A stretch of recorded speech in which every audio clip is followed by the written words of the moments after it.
1952 के ज़माने की घटना है।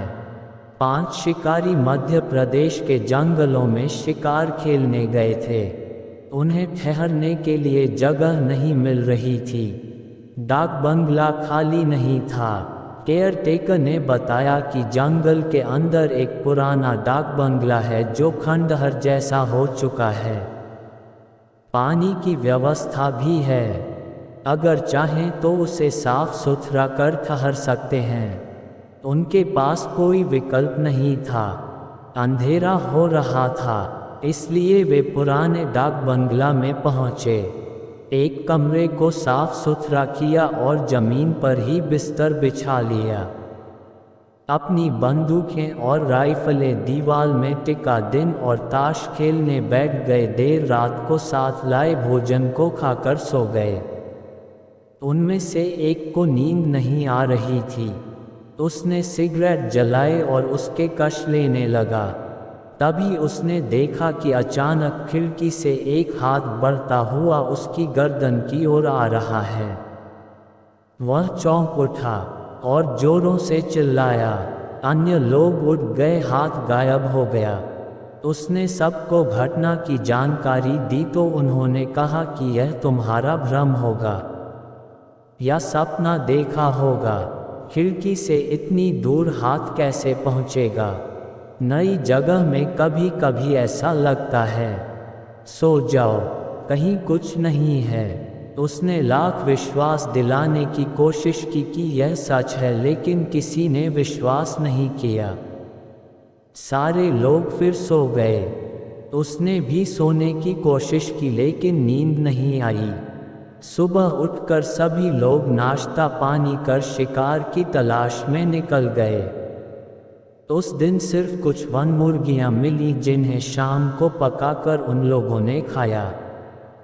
थोड़ा टहल घूमकर वे ताश खेलने लगे।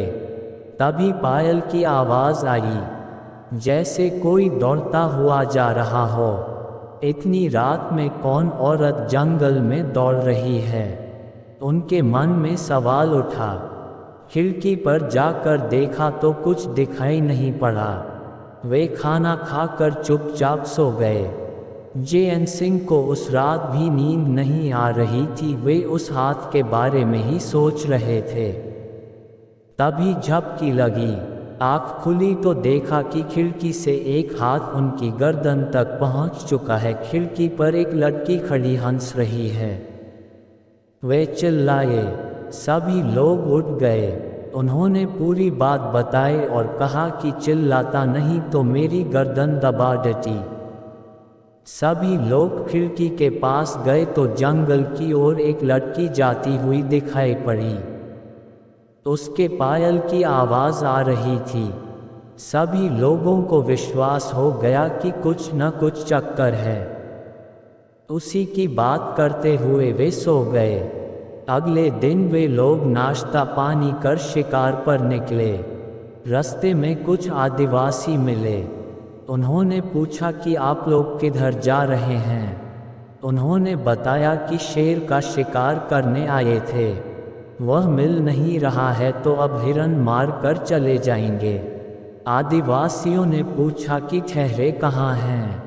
उन्होंने बताया कि पुराने डाका बंगले में। आदिवासियों ने चौंक कर पूछा कि कब से ठहरे हैं? उन्होंने बताया कि 2 दिनों से। आदिवासियों ने हैरानी से पूछा कि 2 दिनों से ठहरे हैं और जीवित हैं? क्या मतलब? साहब, वह भूता डाक बंगला है। वहाँ एक लड़की की भटकती आत्मा है जो हर ठहरने वाले को मार डालती है। किसकी आत्मा है वह? वह एक केयरटेकर की बेटी थी। एक बार केयरटेकर बीमार था और कुछ शिकारी ठहरे हुए थे। चौकीदार के बीमार होने के कारण उसकी बेटी ही उन्हें खाना पानी देने जाती थी। उन्होंने उसको मार डाला। तभी से डाक बंगला वीरान हो गया। कोई भूला भटका ठहरा तो लड़की की आत्मा ने मार डाला। बंगला भूता हो गया। आप लोग भी वहाँ से हट जाइए। रुकने का विचार हो तो गांव में चले आइए। उन लोगों ने रात किसी तरह काटी और सुबह होते ही वापस लौटने की तैयारी करने लगे। रात को वह लड़की खिड़की के पास आई और बोली कि देवी देवताओं की कृपा ने तुम्हें बचा लिया, फिर कभी इधर मत आना।